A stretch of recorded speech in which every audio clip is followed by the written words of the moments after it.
So we've had some incredibly dramatic skies roll in. This mountain back behind me has caught our eye every time we've driven past it.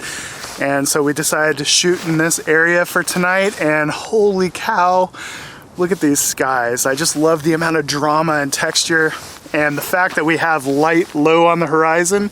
Even if the sun doesn't poke under these clouds, it creates this really dramatic gradient of light in the sky that I really like. So I have my first composition set up, and it might be a little too busy, I don't know. I snuck up really close to a set of flowers, and then we have these really vivid, it's not really I guess it's a moss. It looks more like a algae, but it's really bright green. And it almost is so bright green it looks fake, it looks photoshopped. So that'll be interesting to process. But what I like about it is it creates this really striking kind of snaking line back towards the peak in the background. So it's a pretty complex scene because it's breezy, it's windy, and it's a focus stack, and it's a high dynamic range scene. So let me show you how I'm shooting it. So first of all, to shoot this, I need to bracket my images. And the way that I usually do this is just manually. I speed up my shutter speed until I know that I've got my highlights. If I bring up my histogram here, you can see that our highlights are not clipping. So I'll take this image for the background, and then I slow down my shutter speed until I get enough shadow information, something like this. And then I take that background image as well. And now I'm going to focus closer to camera, and then once really close to camera like this. But the problem is at 1/13 of a second, which is what my settings are currently, that's not gonna be fast enough to freeze the movement in those foreground flowers.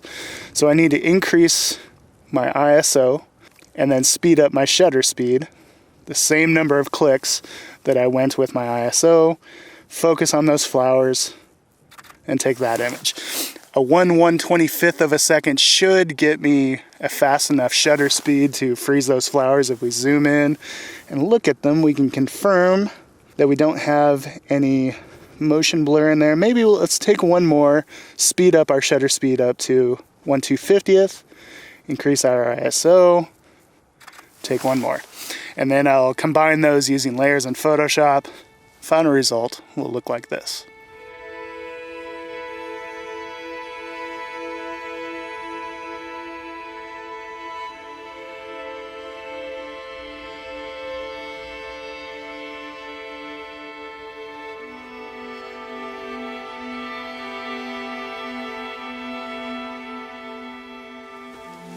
So I think the plan now is I want to move down a little bit further where that diagonal line that we have with that really neon, I guess it's moss, it's not algae, it's moss.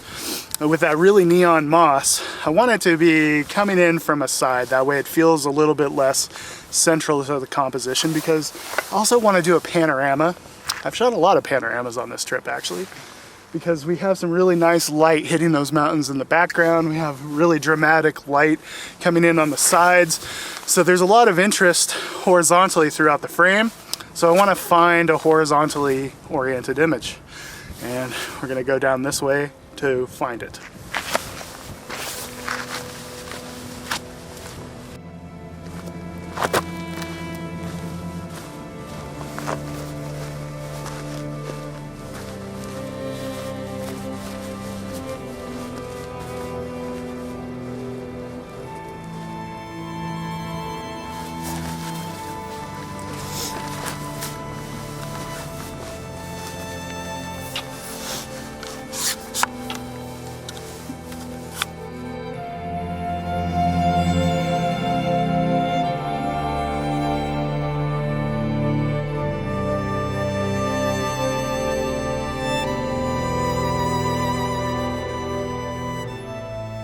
So I've moved down the hill a little bit, and I found this really cool spot where this really bright neon green moss has created a bit of a curve as the stream kind of goes down the side hill and then meets up with the main stream at the base of the hill. And because all that interest is kind of laid out horizontally throughout the frame, and we have all that nice light on the horizon, I just decided to shoot a panorama. So I'm stopped down to f13. That gives me enough depth of field, keep everything nice and sharp. Shooting a 2-shot bracket as I sweep across my panorama, and it looks like this.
Why did yours look so good? I don't know. It's probably because I'm shooting a JPEG. So I've moved off to the north, and I'm over here with the other guys. You can see we're all here together, and I currently have my drone up because the sun is setting off this way. Not a lot is happening in the sky over our mountain from this vantage point, but if you look from over there looking this way, we're able to utilize that beautiful sunset that's happening. And the beautiful thing about Iceland is even this time of year, the sun sets so slowly, and it gives us plenty of time to shoot things in multiple ways. It's just so nice to have a little bit of time. So I'm doing both drone photography and I'm going to shoot a panorama, hoping that the sun kind of lights up these clouds a little bit. Even if it doesn't, we have some really nice side light on the mountains. Beautiful, beautiful night.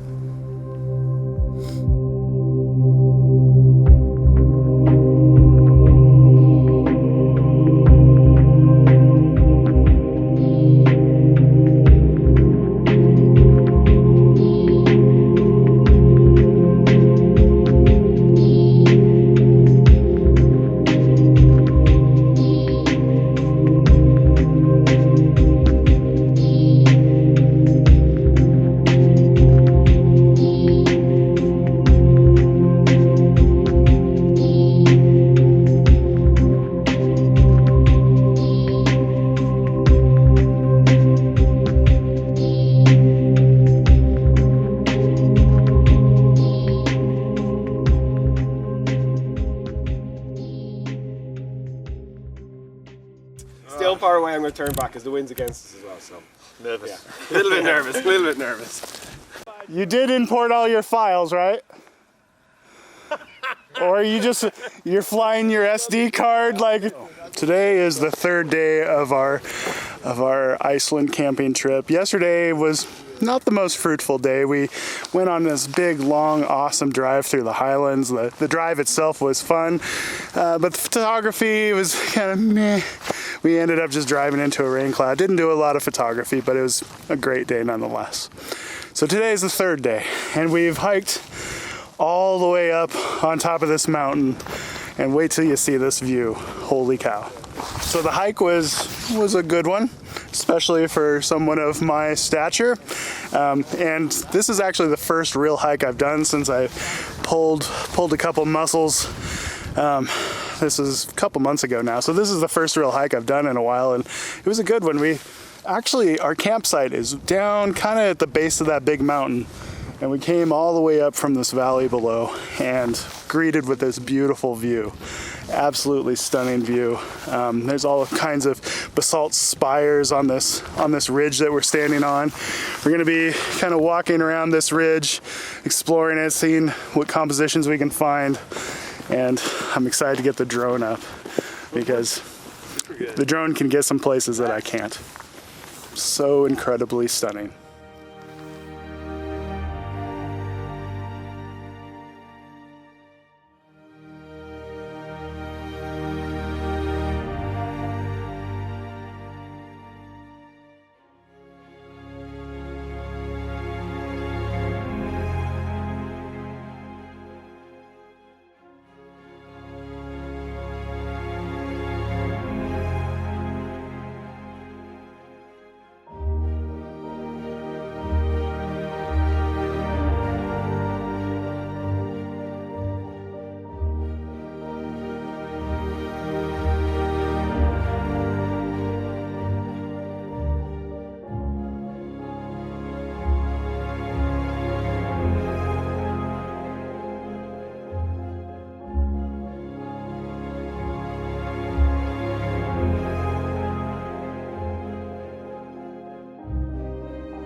See, this is what happens. I've got a straight line of sight. I know. I got a straight line of sight, and it's always goddamn going off. You can still see your drone. You can still see so you can see we're at 2.8 kilometers. All right, still legal. Still legal.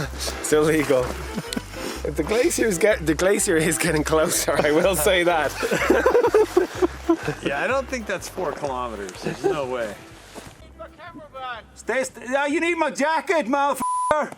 So I found myself this cozy little spot up against this rock face where I'm sitting on this really soft, cushy moss. And what I like about this spot is that, well, first of all, we have a nice view of our campsite down at the base of that mountain in the background. It's really cool to be up here and to be able to see our campsite way in the distance. So we hiked up from our campsite, came up to here.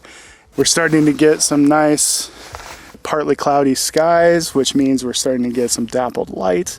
And that's always one of my favorite types of light to photograph in these scenes because it really makes some of that beautiful moss in the valleys and on the mountains pop.